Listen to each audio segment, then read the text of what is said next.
Good evening, everybody, and welcome to the South Florida Tribune Broadcasting Network. This is Motormouth at Wild Bill Winters, our Thanksgiving edition.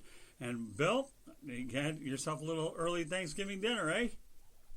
Oh, heck yeah. Just had a very, very nice meal. Very good. Okay, well, looking forward to mine. It'll commence at the Cracker Barrel tomorrow, but we'll take care of some of our appetizers tonight here on the program. And we're going to lead off. Saved the plate for tomorrow as well. There you go.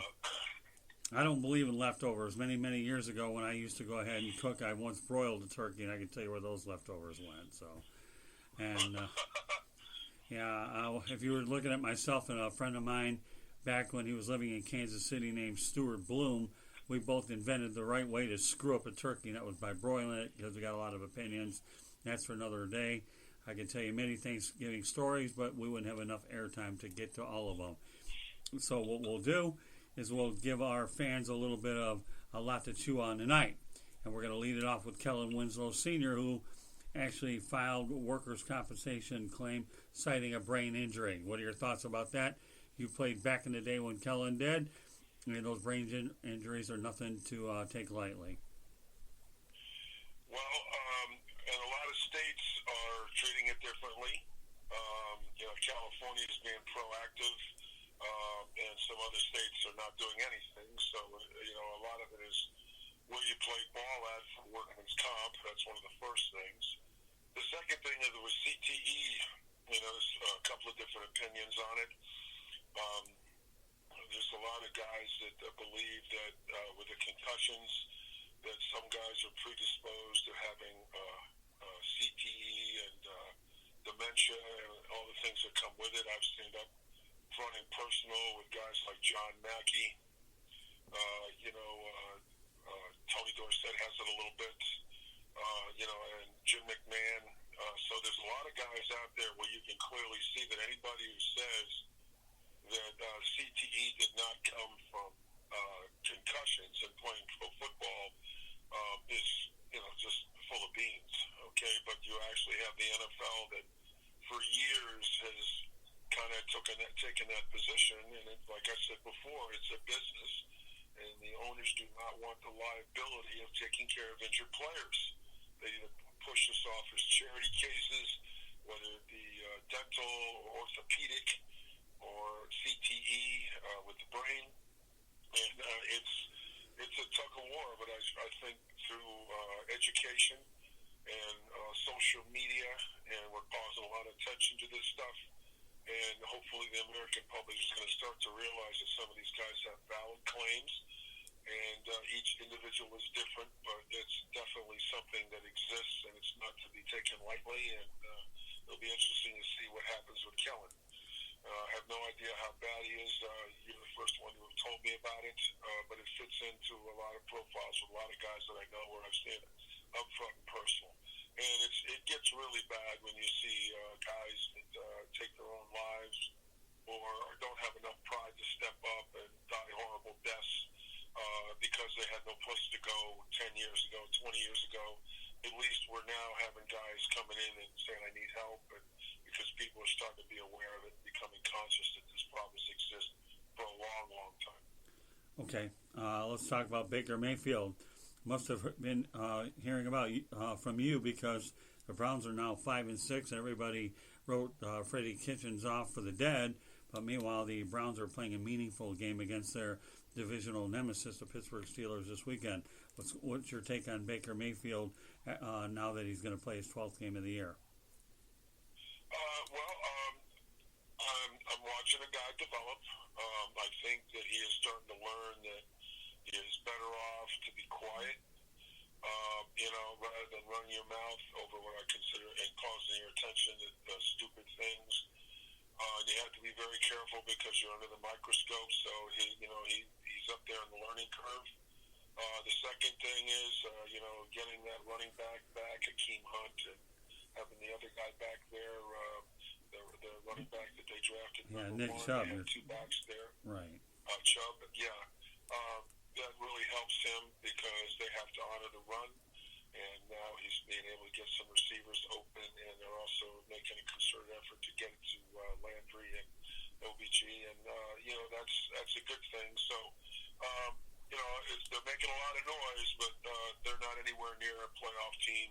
They're not anywhere near winning the Super Bowl. The team has a lot of growing up to do, and you have to learn how to go to the playoffs. And I think next year they'll probably be a playoff team.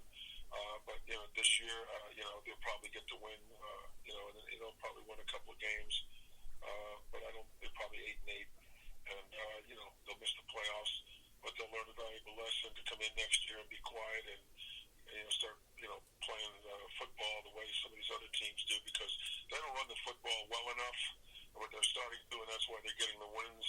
So I'm watching Mayfield throw some touchdown passes now because his receivers are getting separation from the defensive backs because they have to play the run, and that's how they go. And there's another team out there, the Rams. They're having the same problem.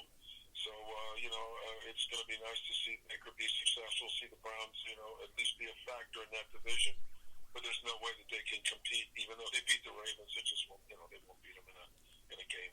All right. In a playoff game. All right. Since we're on the Thanksgiving theme, why don't we go ahead and talk about the country north of the border, the Canadian Football League.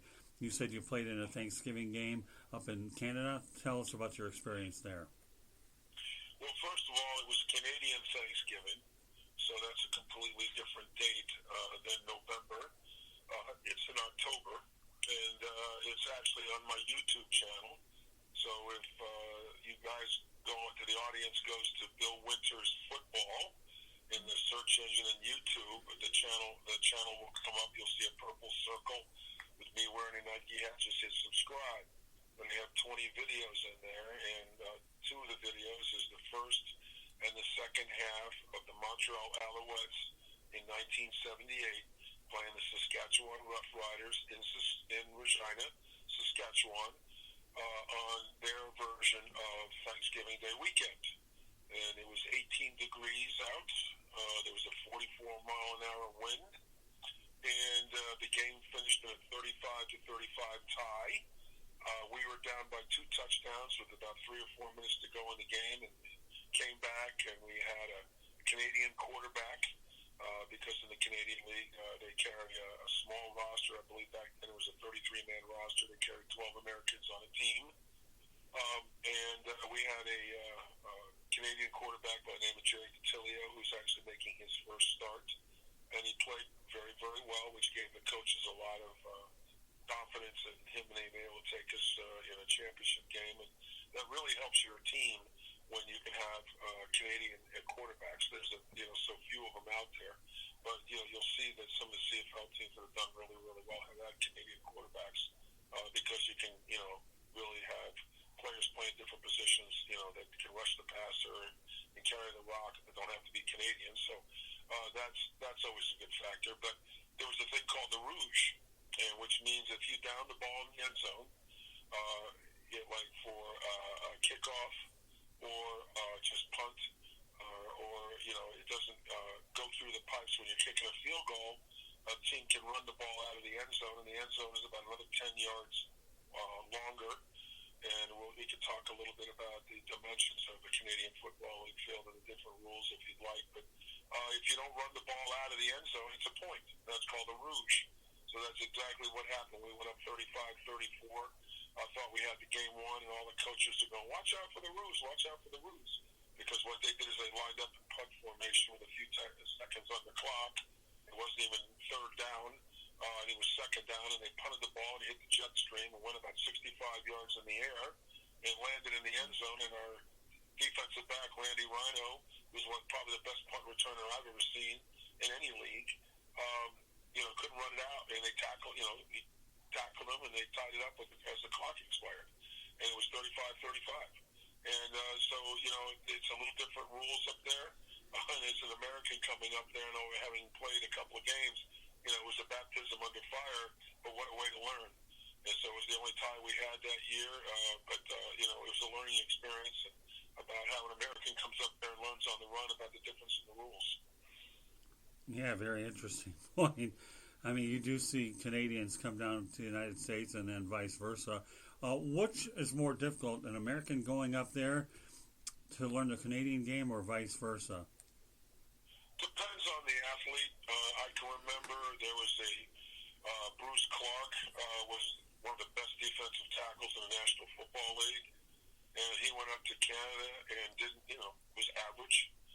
He's you'll see him with the Toronto Argonauts in my first ton on my YouTube channel. We've had players come up there like Vince Ferragamo who really struggled because there's 12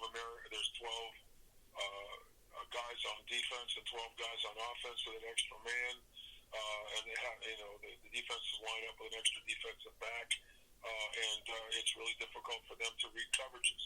Plus, the field is about an extra 5 yards wider, so it's really difficult for guys like Fred Biletnikoff, who went up there again with the Alouettes, and he really was a non-factor. In fact, the DBs kind of played him a little bit because he didn't have the speed to break away, and they were able to, not be, he used to be a possession receiver where you could throw the ball on a 5 or 10 yard out or a 15 yard out.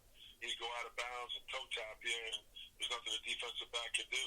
That extra 5 yards, it was really tough for a quarterback to have the kind of arm to throw a pass like that. So, of course, the DBs would run up there and either pick him off or pat him down, and it was very frustrating for him. I watched a guy on our team, Bruce Taylor, who was with the 49ers, and he played pretty well because he was a really good athlete, but he was a defensive back. So, as an offensive player, it's a little difficult if you're a quarterback or a receiver. I think if you're a defensive back, it's a little bit easier. We had a guy back there by the name of Vernon Perry who he could be an all-pro in any league. He went on to play for the Houston Oilers, and you just clearly see he was toying with those people back there. It's also a faster game. You'll see the linemen are a little bit faster than they are in the National Football League because the field is wider, and they do a lot of sprint, a lot of running as far as blocking is concerned. All right, so they're maybe not as good as the National Football League offensive linemen, but they're big but a little bit more mobile.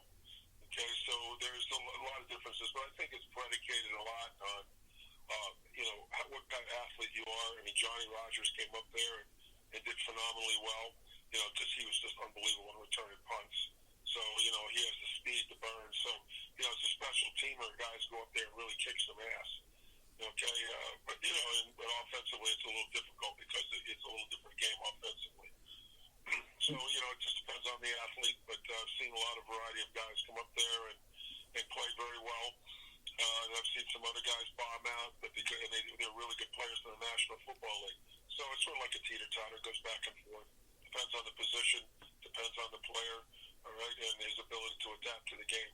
What about quarterbacks? I know for a while Johnny Manziel went up there, and if anybody thought a guy could have made it up there in Canada with his wide-open Gazelles type of approach and his arm, one would think that would have been suited, but obviously Johnny struggled up there, and he's not the only one, Bill. There are a lot of quarterbacks that go up there, and I know Tim Tebow didn't want to go up there, would have had a chance. But, I'm just naming a couple off the top of my head, but quarterbacks are really hit and miss up there, aren't they, Bill? Yeah, they are. I'll tell you, this is interesting. I know a little bit about Manziel's situation in Montreal. I work with a guy who, keeps me, I talk to him probably about once a week, and I get a lot of my intel from him because he puts kids into the National Football League, guys into the Arena League, and guys into the CFL. They actually brought Johnny up to Montreal, but 5 quarterbacks passed on going up to Canada because they wanted to play in the Alliance. So they brought Manziel up because they needed a quarterback. And the guy that was up there right now was actually better than him that was starting. However, he got hurt. And I'll just say he was one of our kids. He was one of the guys that had been brought up by this outfit that his name I can't mention, but they brought him up there, and he was doing very, very well. But Montreal did not have a very good team. In fact, they had a coach who used to be the head coach of the Packers. Yeah, Mike Sherman. There anymore.